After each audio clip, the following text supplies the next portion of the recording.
There we are.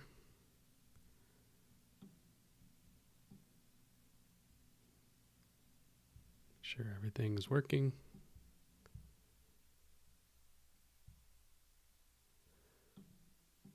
I'd like to welcome you to the live stream today. Looks like we have two people waiting here, so why don't you introduce yourselves? Let me know where you're from. Turn off my other audio, that would help.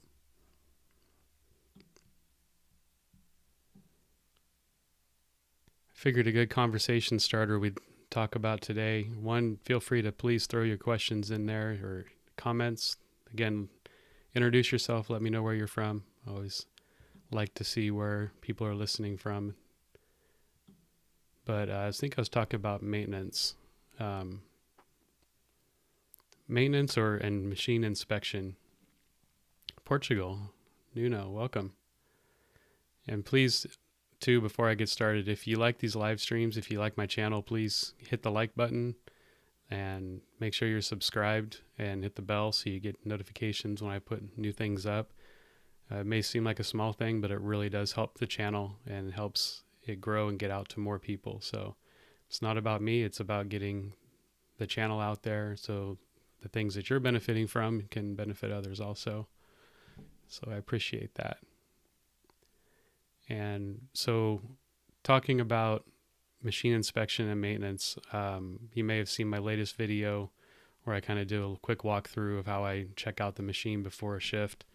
And the biggest, I'd say, underrated thing that people don't dig into to look at it in their inspection, because you got to kind of dig for it, is the conveyor system.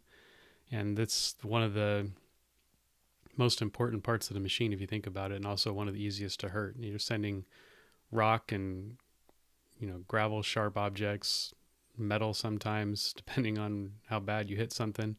All these things are going up a rubber belt, and there's a lot in there that can be damaged. There's rollers that are carrying a massive amount of weight all day long.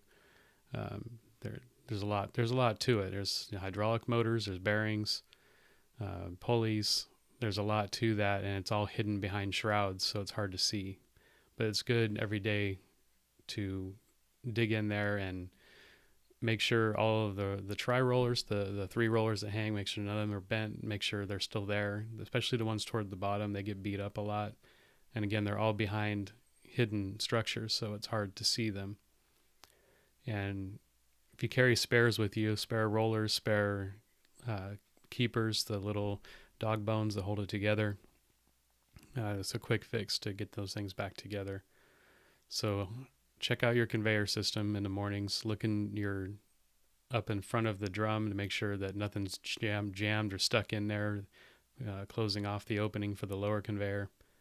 And your skirting, make sure none of it's been ripped off and hanging in there, because that rubber on rubber will sometimes chew a hole through it too. So there's just a lot of potential damage in the conveyor system that you would be much better off finding before you work than during the shift.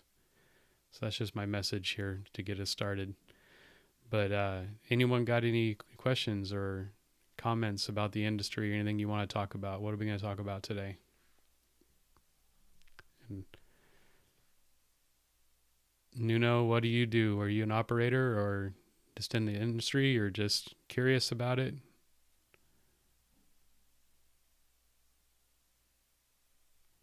How's it work in Portugal? What do they have for equipment?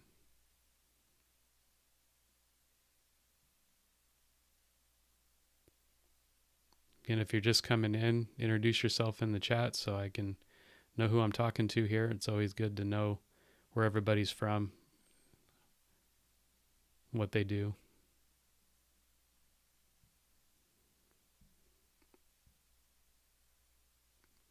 I'd like to know what kind of equipment you run too. And not everybody runs work in milling machines. There's Cat and Batelli and Bomags and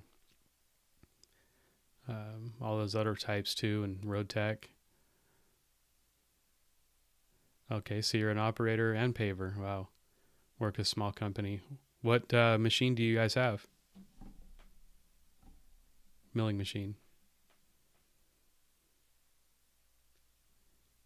It's one thing I've never done is paving. I've seen it, been around it, understand how it works, but I've never run a paving machine. 2000 DC. Okay. That is still, I've been doing this a long time, I say about 27 years now, and that is still my favorite machine. If I could go back in time, except for the fact that you could run it by yourself, but it wasn't really set up for it. You needed to have a ground man, but you could do it, but it'd be hard to do some jobs. That is by far was my favorite model machine going back. Maybe it's because as I was getting started, we had 1900s and then graduated up to the 2000s when they got popular, and we had them for the longest. But it's a good machine, real good machine. How many hours you got on that? That's got to be way up there in hours.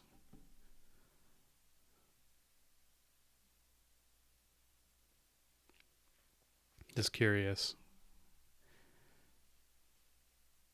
You got to be up 10, 15,000 hours or more.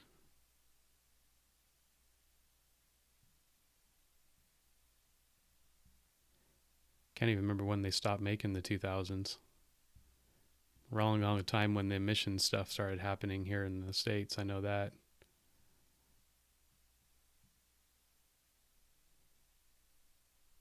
Like when they put in, that's pretty old if that happens.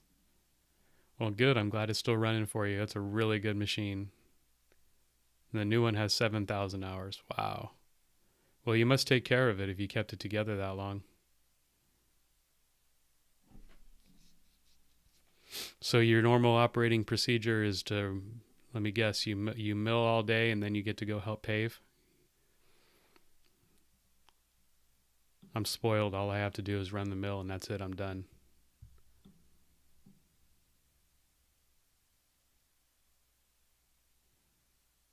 We got 6 people now. It's awesome. Sure to introduce yourself in the chat. Don't be shy. Even if you don't have a question per se, you just want to chat. That's cool.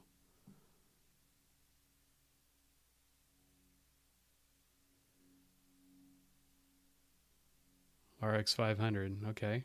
Roadtech, if I'm correct. Mill one day and pave afterwards. Okay.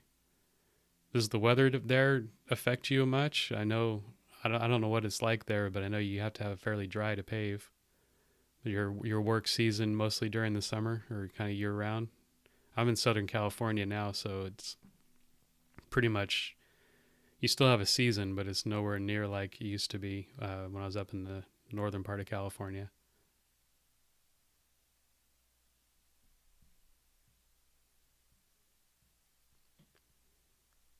Well, it's good they don't make you mill and pave in the same day. That'd be kind of a bummer.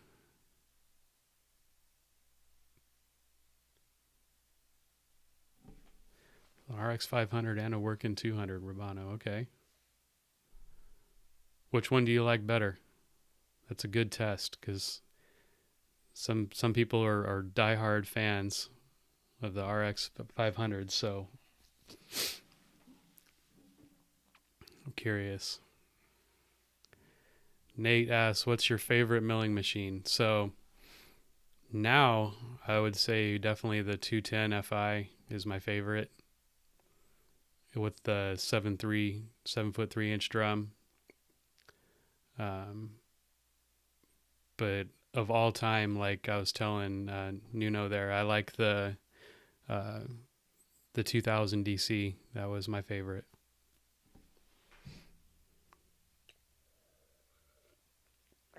You like the work in Rubano? Okay. Why? I'm curious. Why is that? I wonder if it's the same reason I have. I've never run the RX 500s, but I've been around them.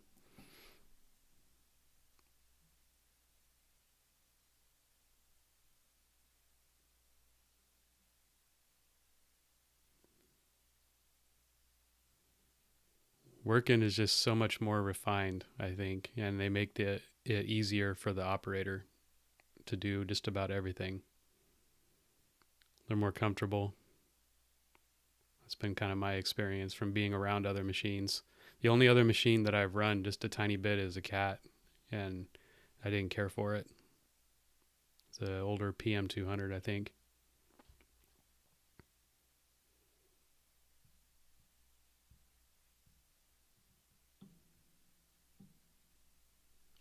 And if you're just coming in, welcome. Introduce yourself in the chat. Let me know where you're from and what you do. So you run the cat. 250 looks cool. You know, so we here at this company, we have a 250, a 250i, and that thing is gigantic. It is pretty cool. I've been around it one time. I haven't ran it, but I mean, it's just another machine. It's huge. I mean, the tracks are like darn near up to my hip, and it takes a huge low bed, big 9-axle to haul it. It's just overkill, but it is cool. 2 engines. It's very smooth.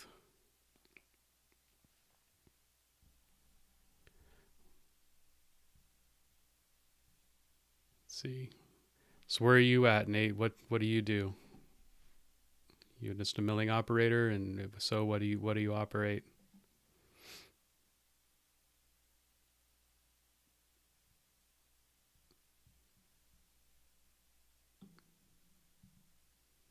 I think it's interesting when companies have 2 different brand machines. I know you don't really necessarily want to get rid of something if it works, but you just play games, okay?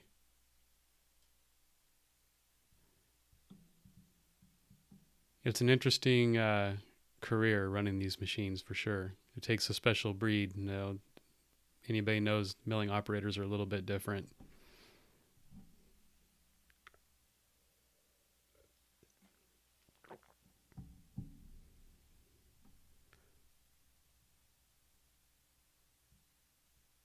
From Indiana? Okay. Well, welcome.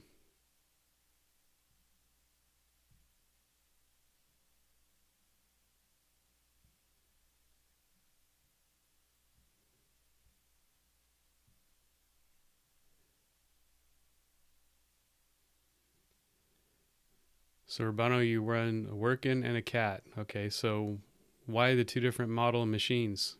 Is just equipment as the way your company has gathered them, or do you have like a mechanic that prefers one over the other and talked them into buying it? Just curious.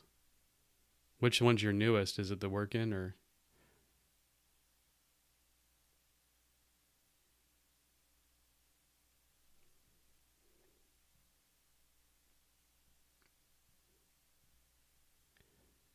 And I got a good question too.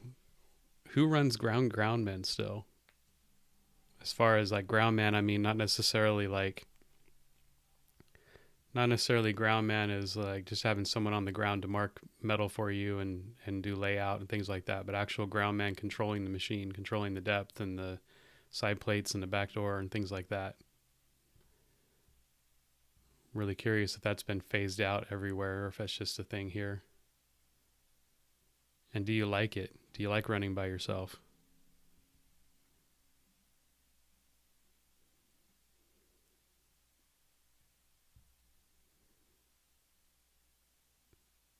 I'd like to say that I pioneered it here in our area, but I don't think that's necessarily true. But the area where I was grinding before, up in the Bay Area in central Northern California, none of the companies ran without.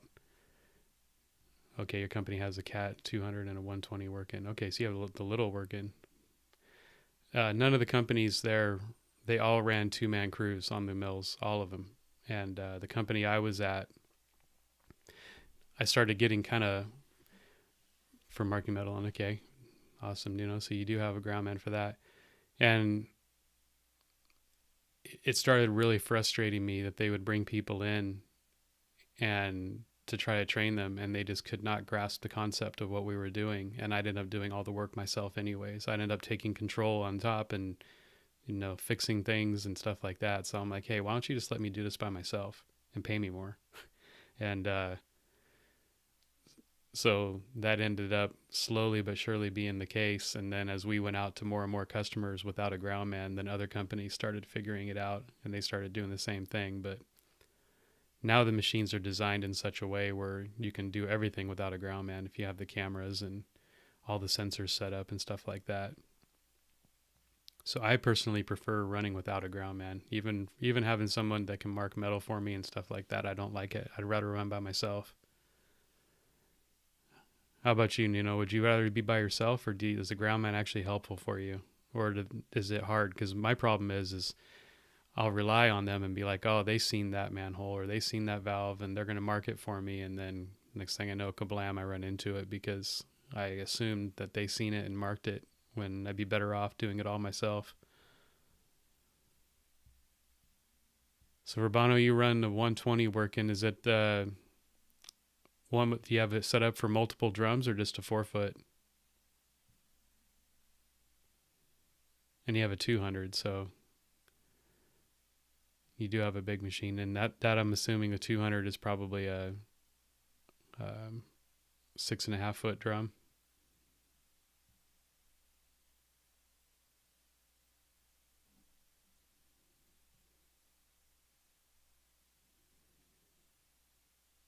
Running without a ground man I always found better. One mind can do one thing faster than two minds trying to do one thing.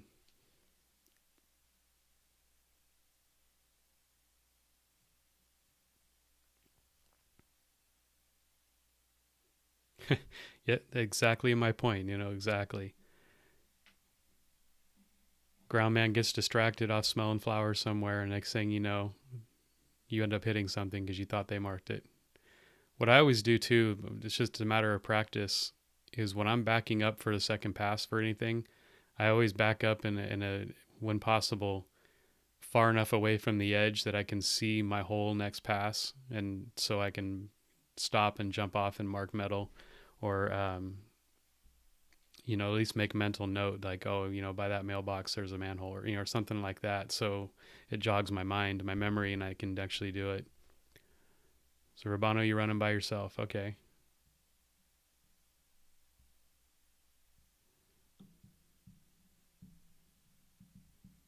It's 500. Just trying to catch up on all the chat here.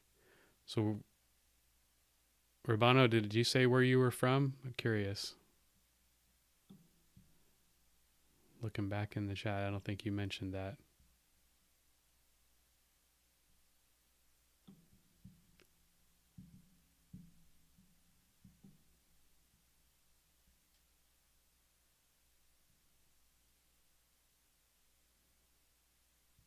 Wait for them to catch up here.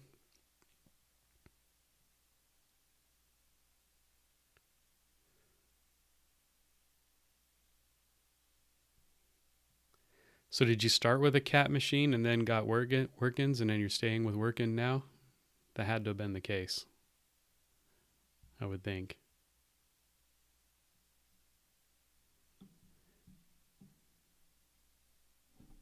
So who likes Caterpillar grinders? And if so, why? I'm curious about that.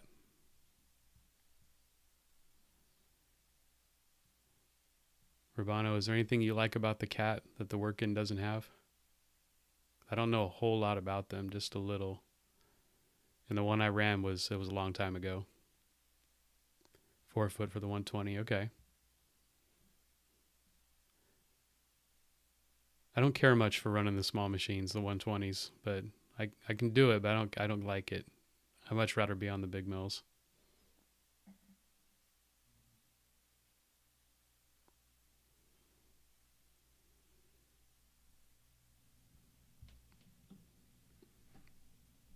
Put this over here.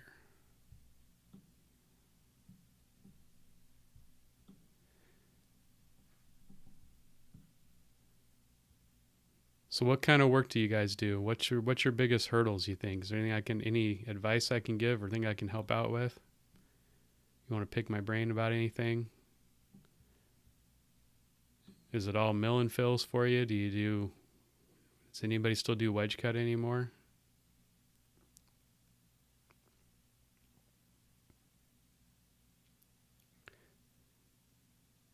No, here we used to do a lot of wedge cut, but then the crowns in the road started getting so high people couldn't open their car doors anymore, so they pretty much everywhere has got away from it.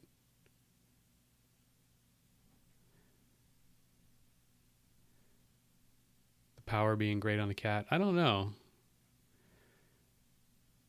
because like the 200 that we had before, it was the Cat 200 PM 200. It was a C18 Cat powered also, and the 210 FIs are C18s. The 220s are the C18. So they're all like the same power plant. So I don't know if they necessarily, I guess with drum design and hydraulic and drag and everything, it could be slightly different, but I know I definitely prefer a Cat powered grinder than the Cummins myself. The torque rise on the Cat motors is way better. I've seen the Cummins ones. You run into a solid trench line or something like that, and it would almost shut the machine off. It would just die unless you hit it slow enough for the boost to come up, where the Cat would just chug right through it.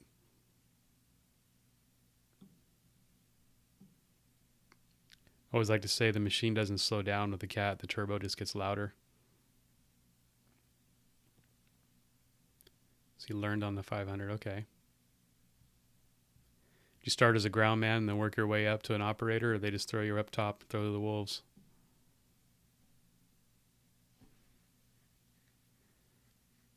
That was the one good thing about having ground men, is you had an opportunity for training, versus now it's like you gotta just basically go out there and learn the top, learn the ground all at the same time. Really hard to train people.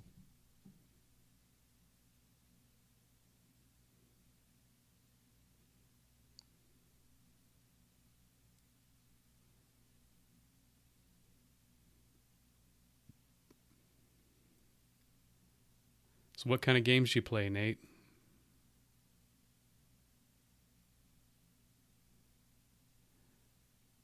Did you even see that in your name? Nate plays.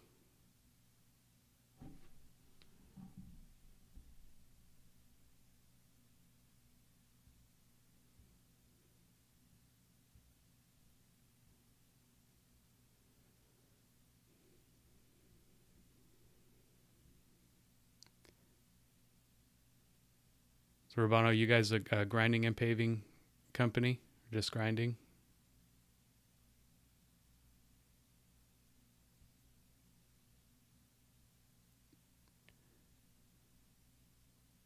Eric, recommend. I remember your name. How's it going? You use active lift up this week. Is there a way you can change how much it lifts when you use it? No, I think that's built into the machine. There's not much you can do there. That's kind of why I say be very careful when you do it, because if the ground isn't flat, or the manhole or whatever it is you're jumping is like lumped up just a little bit, you may end up dragging it. I find it doesn't raise enough to perfectly clear it. The back door always catches the edge just slightly. So I just kind of have my hand on the button, I kind of mentally know like when it's about to hit, and I just kind of tap it up, or just right as I just feel it catch, I'll tap it up so then it skims it clean without ripping the edge apart. I don't know if that's how it worked for you. What'd you think of it? It's handy, isn't it? So Nuno, you're asking how often do you clean the air filter on the machine? So with the one you run, the 2000 still runs the round air filters. You can kind of blow those out still. I wouldn't do it often. It's kind of a thing with air filters. You might think like a dirty air filter doesn't work as well, but actually most filters work better as they clog up, if that makes sense. So I wouldn't do it unless you're in a super dusty environment. I wouldn't do it any more often than like once a week. The companies that I've worked for and the machines, we would get all the way until the 250-hour service. I mean, we go all the way to the next oil change before we clean them, and they would still be they'd be dirty, but they wouldn't be restrictive yet. Like that little air filter minder that's plugged into the air hose, not the air hose, but the the big intake pipe that comes off the air filter, you have that little sensor that you can use to, that as it sucks in, more of the yellow gets visible to tell you how much their air filter restriction is. Even after, several hundred hours, those will not even be moved yet. So even though the filter looks dirty, like really dirty, it's still flowing really deep, really good. So I would say no more than once a week. If not, you should be able to go all the way to your oil change service before you do it. And I would definitely, on a 2000 like that, an older machine, I'd be doing a service every 250 hours doing the oil.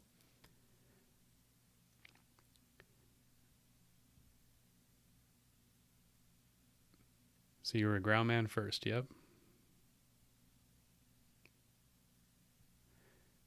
That's a good training opportunity. So Eric, you like it, but it doesn't lift enough and still scratches the surface. You talking about the back door scratching the surface or the teeth?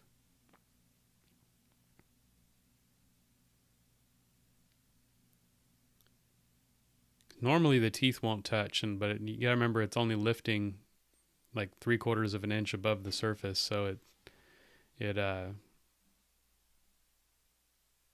doesn't give you a whole lot of room. The teeth are scratching the surface. Wow. Well, remember it's only as smart as your grade control too, so you got to make sure your zero is set good. And there's just certain situations where it doesn't work. Like if the back tracks are going to go over something and then drop down, the machine won't keep up very fast that way, so it can still grab. I honestly only can use it when the ground is perfectly flat. Like where I know where I'm climbing out, it's totally flat. Goes negative, it goes 0.2, a 1/4 inch above. That's not very much. I wonder if that is adjustable. I'll have to ask. Um, if you remember offhand, what is your grade control say when you're all the way out of the ground? It should be like negative 1.6 or 1.8, somewhere in that range. Because I'm wondering if your parallel to surface isn't set exactly right, so your machine doesn't know where everything is. The machine actually gets trained on you train in the different cylinders so the machine knows what all the readings mean. And you do that with the negative 1.4. That can be part of the reason. Negative 1.6 to 1.8 works better, but it all depends on the shoes on your side plates and things like that, whether or not that zero is zero. So you might have to just be one of those things where you only can do it in certain situations. But I'll see if I can ask if there's a way to adjust it, or I'll dig into the menu on the machine and see if I find anything that looks like that's what it is, and then if we can get a code for it to adjust it. That does seem a little bit low, only going to negative 0.2. That doesn't take very much, and it's going to scratch.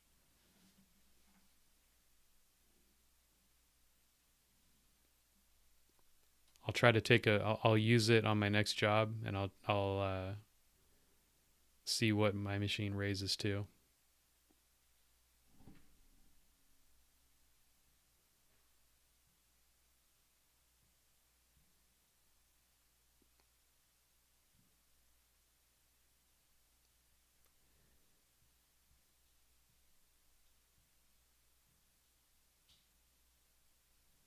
Wonder if we lost Nate. I want to know what kind of games he plays.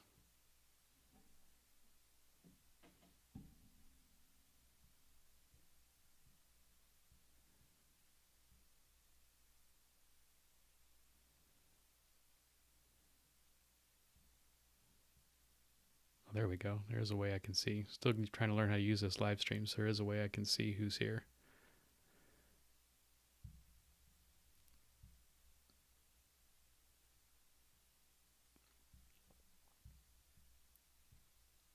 How's it been going, Eric?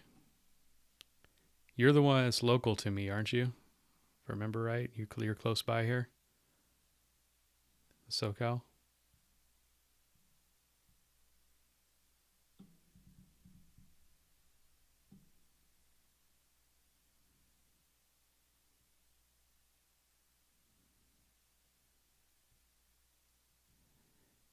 Any other questions, tips, advice, anything you want to pick my brain about? Or just tell me a little more about yourself?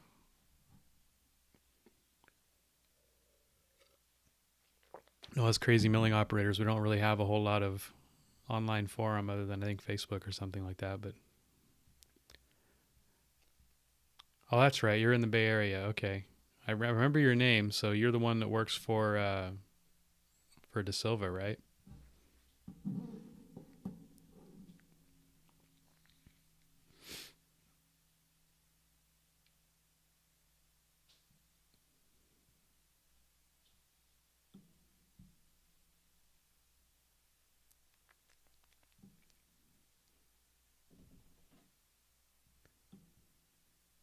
So it's non-union at the moment. Oh, okay.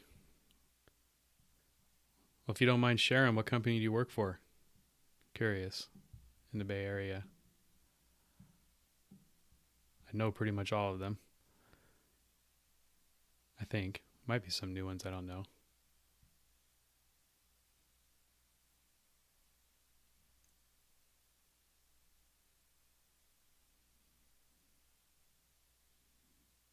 If you don't want to share, that's understandable, but curious. I'm sure you know the company I used to work for, Delta Grinding. That's who I worked for when I was up there. And I worked for ABSL for a time, and I worked for De Silva Gates for a little bit, way, way back, but mostly at Delta.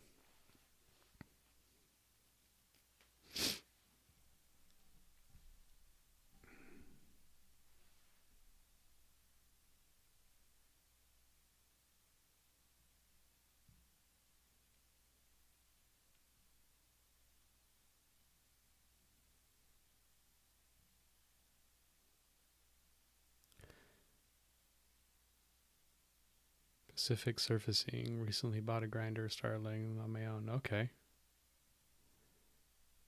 Pacific Surfacing. The name sounds super familiar. I'm wanting to say I may have ground for them when I worked for Delta. Who did you guys normally hire when you were doing, because you had to have been hiring in your milling, right? Yeah, the 22 inches, that was me. Yep.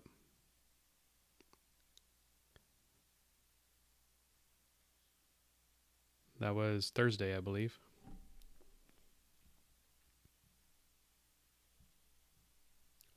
The higher ANRAC, okay.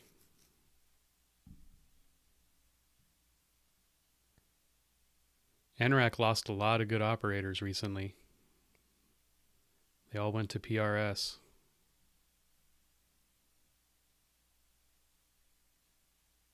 Yeah, that was a fun job, Urbano, the 22-inch mill.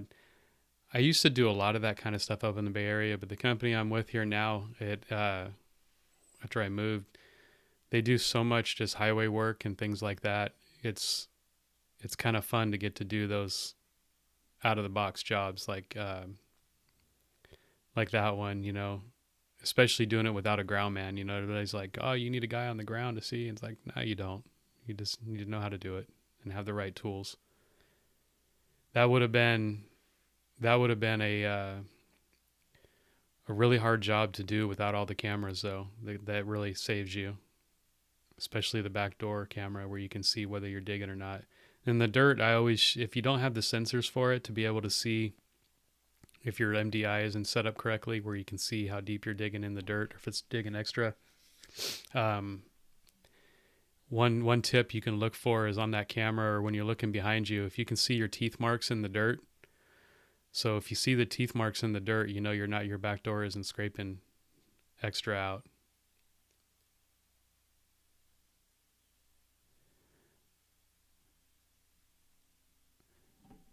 So Eric, you're asking, is a good company to work for? Are you talking about where I'm at now, or up north there?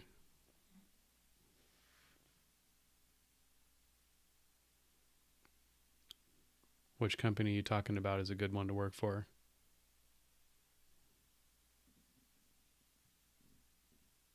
ANRAC, okay. From what I know of ANRAC, they're union, and they're probably pretty desperate for people right now, because I know a lot of their really senior operators and everything, they all got offered big bonuses and other stuff to go switch to PRS. So a lot of them left. Um, they send you, they do still run some guys by themselves. Most of them have a chase truck with a ground man, and you get paid to drive the chase truck, which is nice. They pay you gate to gate for transporting. So I don't think you need to have a Class A license to work for them. You might be able to start off there with them as a guy in the chase truck. See, and then you get a company pickup. That's kind of nice. You know, I've heard good things. The company I worked for, I liked because we traveled a lot. I still got to go home every night, and a lot of the ANRAC guys, they basically live in hotels. They're all over the place. They do a crazy amount of traveling, so they spend a lot of time in not getting to go home. You have a Class A, okay, well, you're set then. You have a Class A, you're going to go work for any milling company, you'll be fine. Company I'm at now, I don't need a Class A. I do have a Class A, obviously. When I worked at Delta, I had to transport my machine every day. Here, I very, very rarely do. I actually haven't since I came back to work here, but I can. But I see your question there. You're afraid to calibrate the machine, but scared of messing up. You can't mess it up. The worst you can do is throw your zero off, and then you just know where your zero is. Then it's fine. Take your box, plug it in on the ground, get down on the ground, and raise the back door up where you can see the drum spinning at idle, and just use your grade controls and just slowly tickle it down until it's just scratching, and then reset the zero, and then do the same with the other side. I have a video about it, how to do it. It's not hard, and you can't mess it up.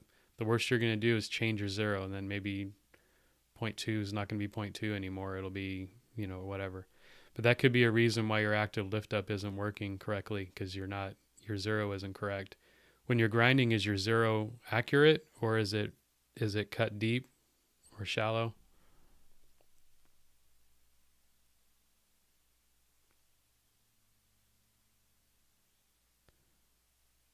So Freedom 74, you can run the top and bottom. You have a 210 Fi with UTS.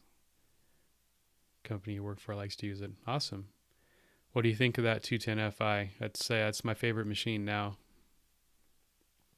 And yeah, 22 inches was a lot. It was easier in a way on this one because they wanted to do it in 3 sections. They wanted the asphalt out, and then they were going to stockpile and save the rock. And so since they were stockpiling the rock, I had to keep the rock clean, so I couldn't, when I was doing just the base rock, which I didn't get a video really of me cutting the base rock, I should have, but I couldn't get into the dirt because they didn't want to contaminate the rock, because they were literally stockpiling the rock just off site. And as soon as I got into the dirt and took the dirt out, they brought that same rock back in, dumped it back in the hole, watered it down, and recompacted it and added more rock to bring it up. So since they were doing it in 3 phases like that, it wasn't too hard to get down to that depth. But there's been jobs where they didn't care and they just wanted it dug down. And then what I would do, my tips for that would be grind through the asphalt, get the asphalt off, and whatever depth you need to, so that you can get the remainder of it in one more pass, but keep the rock there so you can stir the rock into the dirt. That way it doesn't clog your drum up. Because it's there, you gotta know some tips and tricks to be able to grind dirt effectively without clogging the drum up. And so if the more you can have any kind of aggregate in there instead of just digging straight dirt, the better off you're going to be. You can't run any water. You turn off the water to the drum, and sometimes you then run the water on the conveyor and on your vacuum to keep the dust down. And you have to run full throttle manual mode to keep the centrifugal force up on the drum so it slings the stuff out of it. Otherwise, if you hit any kind of rock or whatever, it's just going to end up plowing, and you'll get stuck in the drum and knock the drum out of balance, and you'll be beaten against the ground. hard to describe, but if you ever had it happen, you know. So just run it full RPM, and that way it keeps it spinning fast enough to sling that stuff out. And yeah, no water. So Eric is cutting deep from one side. And do you need new teeth? I would recommend highly that you do it with new teeth, because it will get off just slightly as the teeth get shorter, but not by a lot. I mean, I'm talking like 1 or 2 clicks is all it's going to be off. Not very much at all. How deep is it running? Because you can do it on the fly too, on the FIs. You can do it literally while you're moving. You can readjust to 0. I still don't like doing it that way. I don't think it works as well, but you can. You can basically just set the sensor to read what it actually is cutting. So if it's like set at 1 3/4 and you're cutting 1.5 inches, you can just change it to say 1.5 inches. But I would highly recommend setting your 0 to be 0, just scratching the surface and not setting it for a depth to be a depth, if that makes sense, because it's the 0 is more accurate setting it that way, setting it down 0 0 and then calibrating that.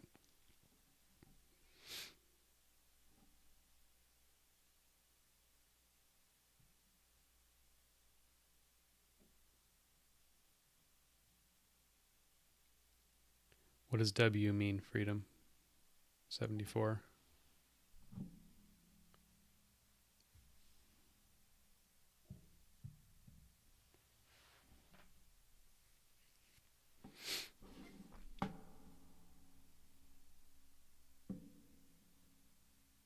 Any of you guys done those jobs with where you go deep like that into the dirt?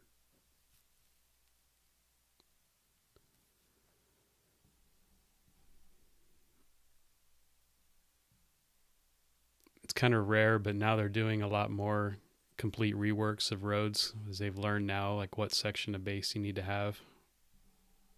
And they figured out that asphalt grinders can remove it in a super high rate of speed and load it in the trucks for them. So they've been using it more. I mean, like that job I was doing, if they would have had to scoop all that out 1 scoop at a time with an excavator and load trucks, it would have took forever. But I was loading a truck in, I think we were keeping track, and it was like I was loading a truck every minute and 2 seconds, minute and 5, like stuff like, and that's, you know, putting 18 tons plus in a truck in a minute. They had 20 trucks. I think I showed one point where I looked behind me and had just a long string of trucks. So it never stopped. It was just one truck after the next all day long.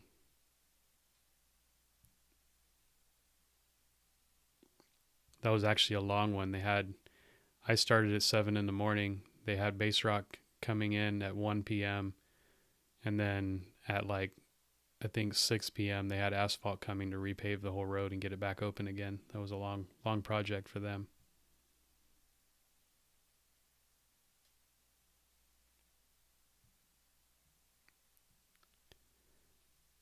So we got 8 people watching right now. Chime in the chat. Let me know who you are and what you do for the industry, if anything, or what you like to do for fun.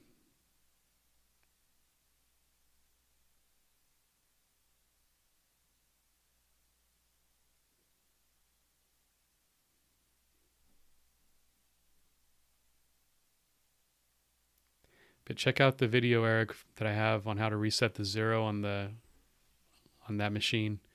And if it's not clear enough, I'll redo that. I've gotten some questions on that one. So I'm hoping that video is clear enough, makes sense. But I can always redo it and do another one.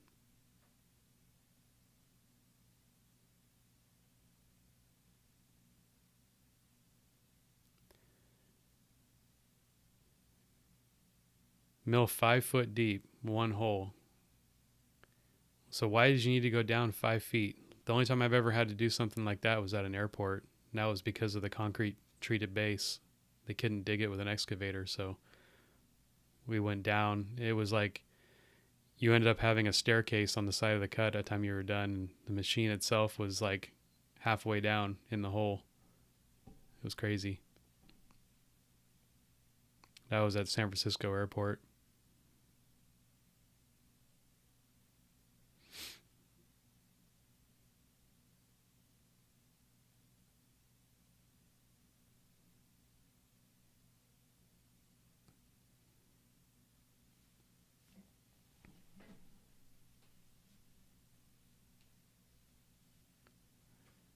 Just want to take a minute though and show my appreciation for everyone, because if it wasn't for you all watching and taking interest in my channel, I wouldn't even do this. So wouldn't even known there'd been an interest. So I'm glad I'm able to help out some people and share my knowledge over the years. And honestly, it's just really fun to talk to others in the industry, because, you know, I come home and talk to my wife about, oh, I did this, I did that. And she's like, that means nothing to me. I have no idea what you're talking about. So having people to chat with is really amazing. So it's doing a lot for me too.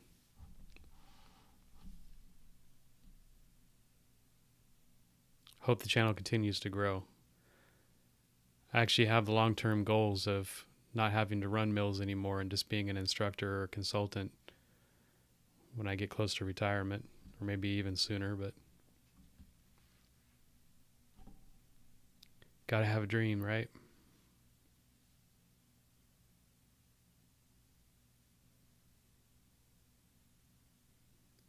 So share the channel with your friends. Let everybody know about it.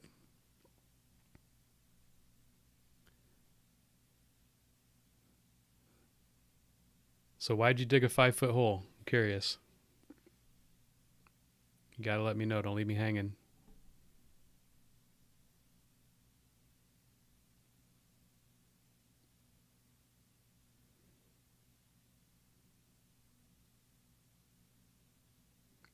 Yeah, Eric, don't worry about messing it up. The worst thing you can do is throw it off, and you'll just find your mark again and keep going.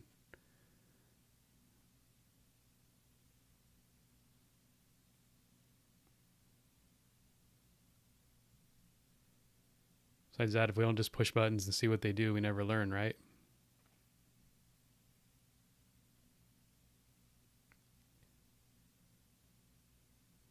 So what's the craziest story, okay? Let's talk about the craziest thing you've done on a job site. Got a few people here.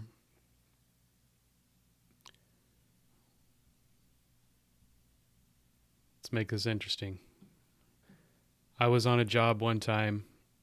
We were grinding in a military base, if I remember correctly. This was a long time ago. And what ended up happening was we were grinding along, and one of our grinders actually uncovered a hidden tunnel underground. Not joking. Like grinding along, and the guy on the ground yells and hollers and stops the operator. And just before the back tracks, we're going to drive down into this. And it was crazy. It was just like you just opened the top of a tunnel underground, and no one knew it was there. That's probably the craziest thing I've seen or done, is finding hidden tunnels in the ground. So how about you guys? What's the craziest thing you've seen or done in milling?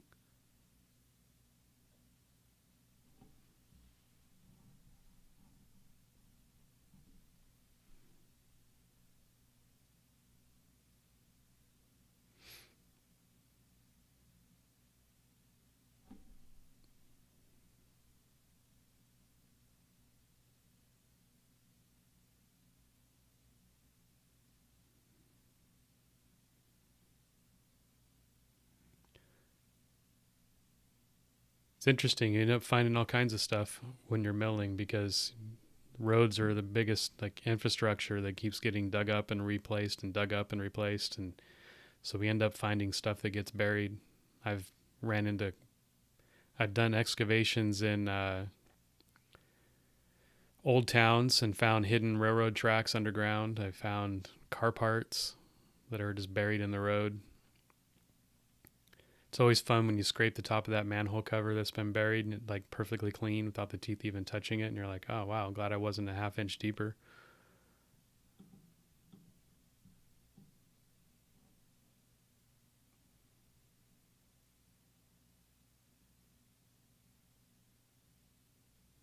I've been doing this a long time though, so I've had opportunities to see a lot of things.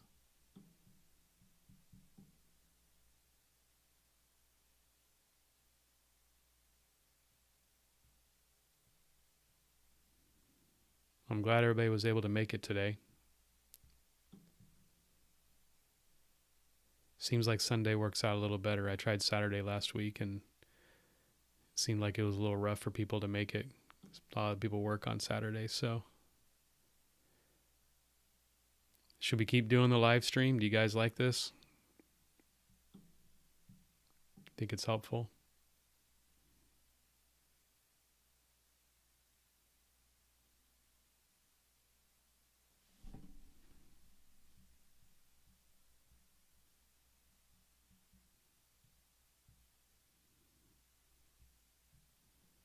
Make sure I'm still connected here.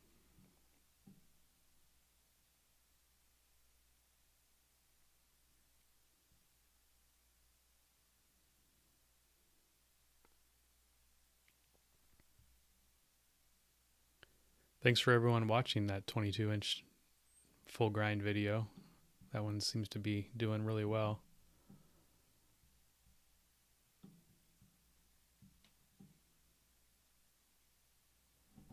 You know, says you think it's great, you should keep doing this. All right. Well then, hopefully you can continue to pop in.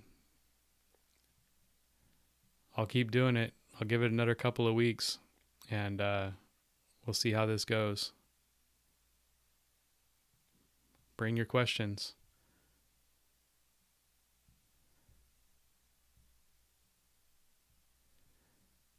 I actually had a question. I'll answer it on the video, but someone asked me if the traffic loops for the stoplights will hurt the machine if you grind through them. And I don't know if that person's watching or not, but the answer is no. It will not hurt the machine. Not necessarily anyways. They don't get shredded. They get wound around the drum and they eventually come out. But the danger is when they get wound around the edge of the drum, they can take out the seals for the planetary and the drum bearing. So it is best to cut them out as soon as possible, not just let them stay in there. But overall, grinding into them won't hurt anything. No, it just gets wound up in the drum and makes a mess. But they're easy to cut out. But don't let them stay in there too long.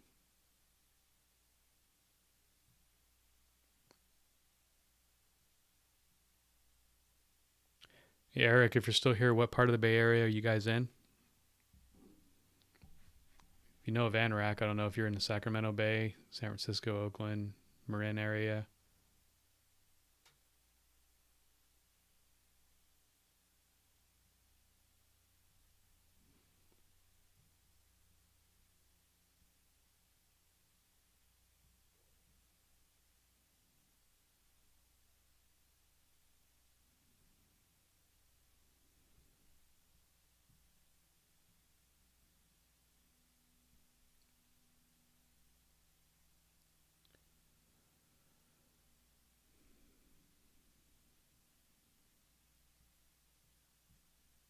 I think we might have lost Eric.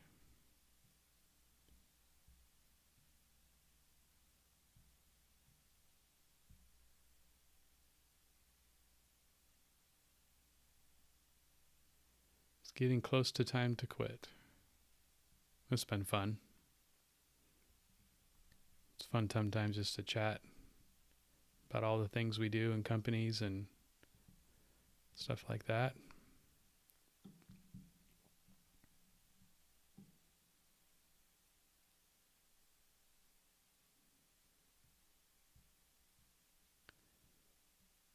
Just curious, Nuno, if you're still there, how did you hear about the live stream? I'm curious what's working for the advertising of it to make sure people know about it. I try to put out a short and a comment, but I want to make sure people are seeing that this is going on, other than just stumbling across it on the channel.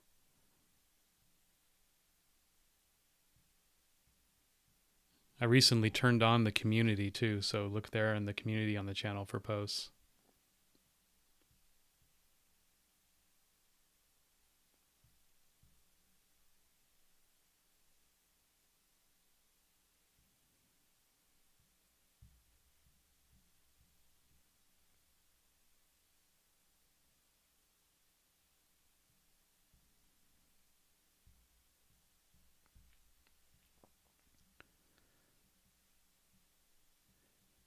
So bottom shot, new sub, not in the industry, but the live popped into my feed while browsing. Wow, welcome.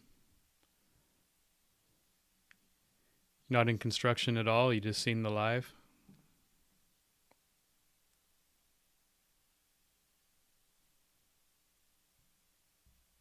Glad you subscribed.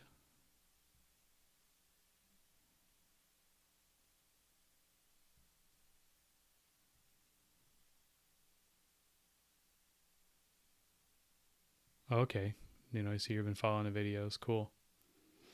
I'm new to this, so the YouTube thing, trying to make sure that everything gets out there in the best way I can so everybody sees it, trying to figure out what's working and what's not. I'm trying to upgrade my equipment, so I'll have if it works out well, I'll have a microphone that'll actually be able to hear me over the machine, so I can actually record in real time and speak while I'm running the machine. I think that's going to be fun. It's kind of hard to yell loud enough that the camera can hear you, and then everybody's looking at you on the ground like, why is this guy yelling and screaming while he's running the machine? And yeah, it doesn't come across very professional. So you're a mechanic by trade. Okay, what do you work on? Equipment or trucks or cars? Bottom shot.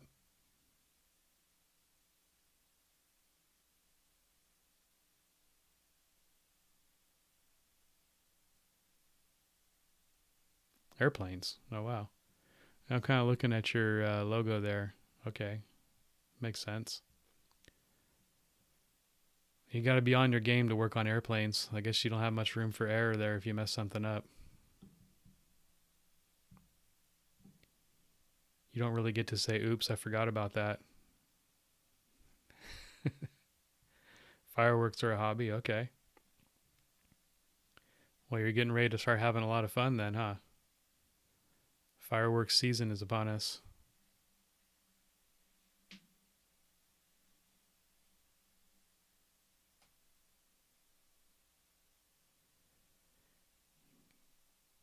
Every repair has your name attached. That makes sense. It's kind of the way it is here, though, too, because you only have one mechanic here, so every repair has their name on it. They've been leveraging me to work on equipment more out in the field. Yeah, I kind of like it. I kind of don't like it. I don't mind working on stuff, but it's hard to work on this stuff while you're trying to operate the machinery at the same time.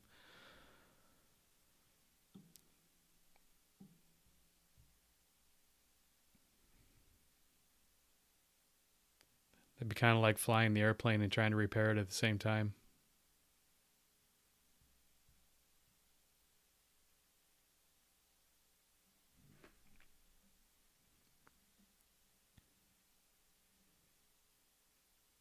So if you're watching too, in the description I have the Get Your Free Toothware Guide link.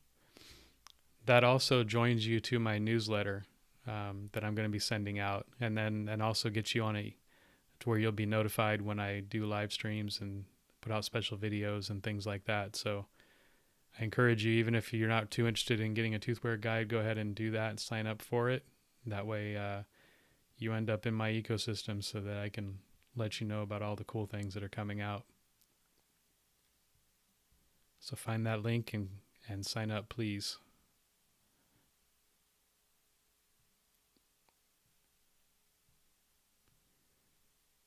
We got about a minute to go. Any last minute questions? Comments?